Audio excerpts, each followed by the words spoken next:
pigarrinha aqui, pigarrinha da manhã, né? Vamos juntos aqui, vamos lá, vamos conversar sobre a citação no uso capião. Nós já falamos aqui que o uso capião tem as manifestações e tem as citações. Manifestação, união, estado e município, através das fazendas, né? Então, eu vou sempre pedir a manifestação, união, estado e município, através das fazendas. Fazendas quer dizer a procuradoria. Quando eu falo do MP, por mais que tenha discussões sobre o assunto, tem que pedir a citação ou manifestação. Tem que pedir a manifestação. O MP tem que se manifestar. Isso no uso capião judicial. Já no extrajudicial, eu peço a notificação, né, também na União, Estado e Município. O Ministério Público não é comum. No uso capião judicial, sim, por questões de teses recursais, de teses de nulidade. Quando eu falo aqui de citação, é diferente de manifestação. Então, esquece a manifestação. Vamos pedir a manifestação da União, Estado e Municípios e vamos pedir a manifestação do MP. Em relação à citação, quem que é citado no uso capião? Nós já falamos em aula anterior, os confrontantes. A citação dos confrontantes são os vizinhos, lado direito, lado esquerdo, fundos, bateu parede com parede é confrontante. Em alguns estados existe a citação frontal, o vizinho da frente. Quando eu falo de citação, os vizinhos sempre vão ser citados. Confinantes, confrontantes, vizinhos. A ideia é que eles nem se manifestem, só vão se manifestar, apresentar contestação se tiverem interesse na causa. O advogado, você, eu, temos que orientar o vizinho, se não tem nenhuma justificativa para contestar, para se habilitar, não fazer nada. Essa é a orientação correta. Infelizmente, alguns colegas acabam orientando errado. Não, você tem que se manifestar, você não vai precluir o direito. Precluir do quê se não tem reclamação? É assustador, né? É um comércio, a gente não pode ir por esse lado, não. Quando eu falo da citação do último proprietário, cuidado. Não é porque nós vamos citar o último proprietário que conste na matrícula, que também é a regra do jogo, que nós temos um processo litigioso. Eu já expliquei aqui várias vezes que não tem réu no uso capião. O advogado que faz uso capião com o réu está errado. É um erro processual. Nós não podemos usufruir de um réu onde não tem uma ação declaratória. Professor, mas tem modelo no Google assim, está errado. No Google é o que mais tem, é modelo errado, né? Modelo mal feito. Senão nem estaria no Google. Então, cuidado, tá? Professor, mas eu fiz um curso, quem que é o réu do uso capião? Não tem réu, né? Falou besteira. Hoje tem os falsos especialistas, os falsos gurus, que querem o seu dinheiro, não quer ensinar nada, nem você vai ver, nem ação no nome tem. Então, não tem lógica. O uso capião não tem réu, é uma ação declaratória. A ação pode se tornar litigiosa se alguém se habilitar ao processo ou alguém contestar o processo, tá? Essa é a linha, essa é a regra. Quando eu falo de citação, vamos trabalhar um pouquinho o conceito aqui. Citação é o ato pelo qual são convocados o réu, né? No caso do capião, não tem réu. É convocado o último proprietário ou os seus respectivos herdeiros para ver se vai questionar. O executado também, o interessado, para ingressar na relação processual. Então, veja, não é só réu que é citado, o interessado. E aquele que tem o imóvel no seu nome, ou o respectivo herdeiro, se alguém está fazendo uso capião naquele nome, ele é interessado, não é réu. Então, cuidado, aí eu trago a fundamentação. O artigo 290, vou falar do 200, primeiro eu falo do 239, tá?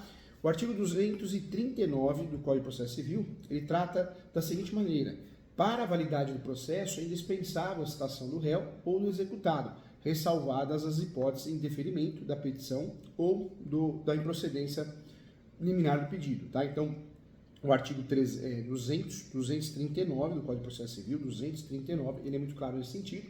Para a validade do processo, é indispensável a citação do réu ou do executado, ressalvadas as hipóteses de indeferimento da petição inicial ou de improcedência liminar do pedido, tá bom?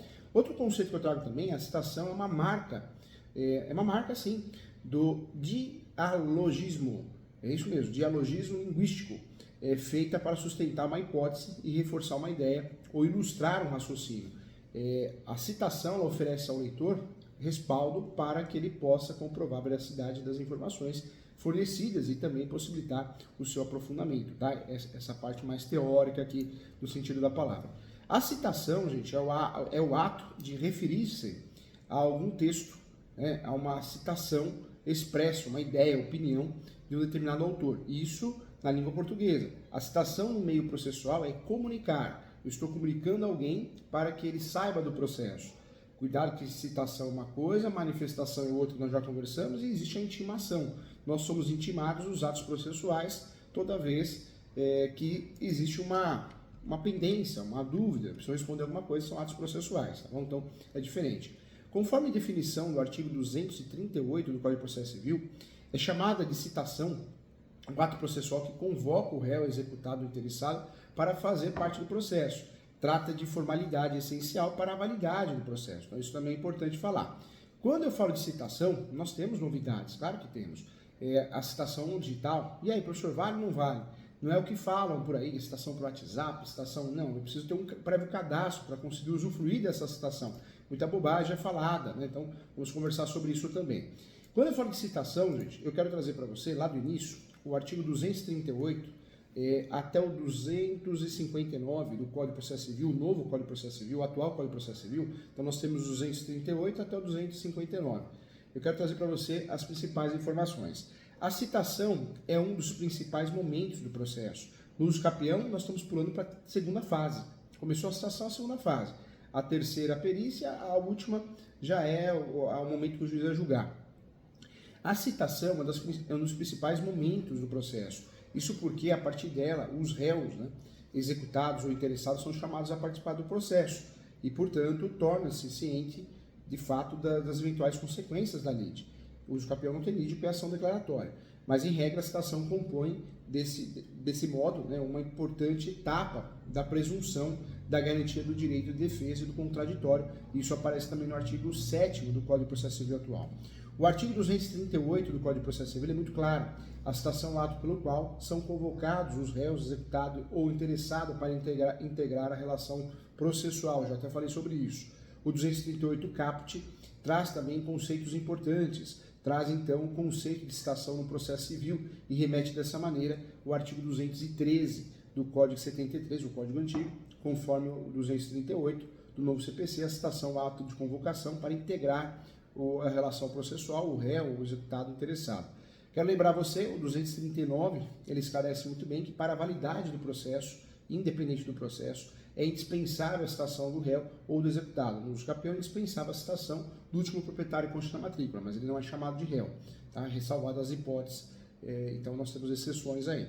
O 239 do Código de Processo Civil também, de 2015, ele traz a seguinte situação.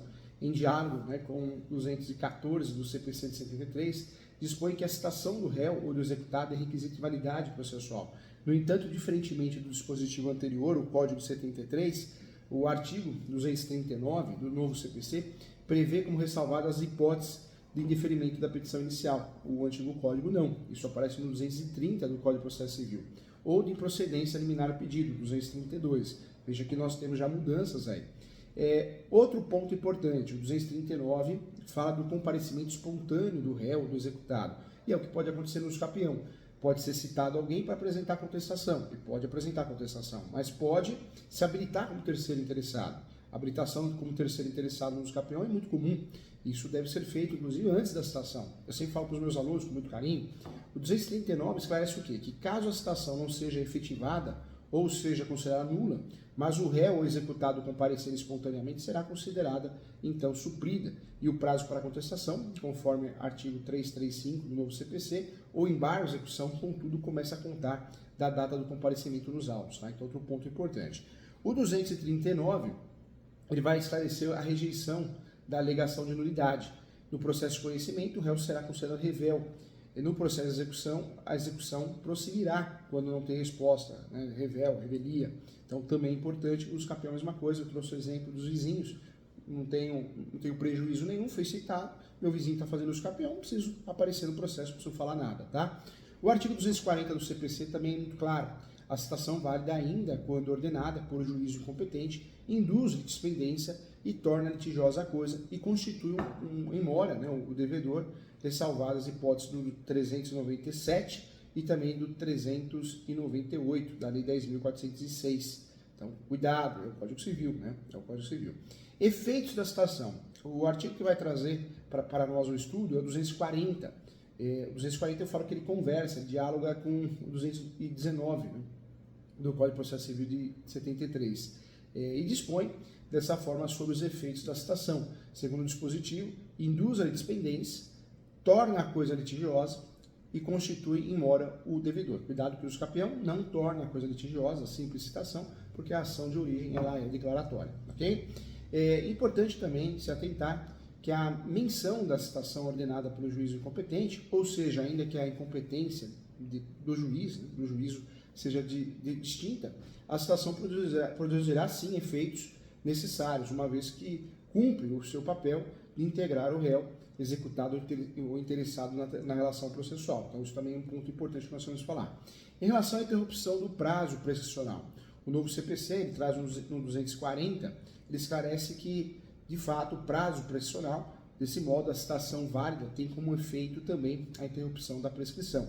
E é interessante observar também que no Código Antigo de 73 não havia menção ao ato que interrompia a prescrição. E desse modo, nesse novo Código, de fato, é muito mais didático, porque naquela época havia o entendimento de que a citação válida, de fato, e também perfeita, ela interrompia o prazo, né? O Código de 2015, o atual Código, o novo Código, todavia estabelece que será o despacho que ordena a citação que interromperá a prescrição, isto é, ainda que a citação não seja perfeita, mas seja válida e ainda que se produz por efeito pelo despacho proferido pelo juiz, incompetente terá o condão de interromper o prazo prescricional? Sim, tá? Então, mudanças importantes. Em relação à promoção da citação, recebida a petição inicial, o autor terá, dessa maneira, 10 dias para promover a citação, sob pena de não aplicar o dispositivo.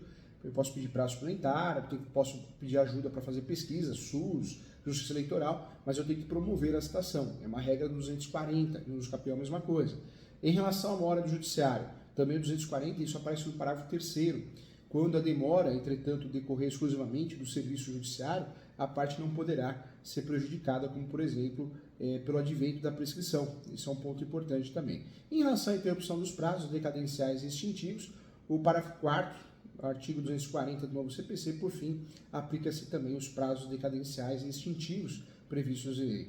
O 241 do novo CPC, transitada em julgado a sentença de mérito proferida em favor do réu antes da citação, incumbe ao escrivão ou chefe da secretaria comunicar-lhe o resultado do julgamento também, tá? Em relação à sentença de mérito antes da citação, não tão comum no uso capião, né? Dificilmente vai ter uma antecipação, não adianta pedir tutela antecipada em uso capião, não vai dar certo, não vai ocorrer, mas dispõe que sobre a hipótese da sentença de mérito ser proferida antes da perfeita citação do réu, segundo o 241 do novo CPC, então, diante disso, quando isso ocorrer, a sentença de mérito for favorável ao réu, esta deverá ser comunicada ao resultado pelo escrivão ou chefe da secretaria. Então, pontos importantes. Existe uma ordem citatória, hein, gente? A ordem citatória é correio, oficial de justiça, depois edital. Eu vou citar por edital em última hipótese, né? No escapião a mesma coisa, em última hipótese, tá?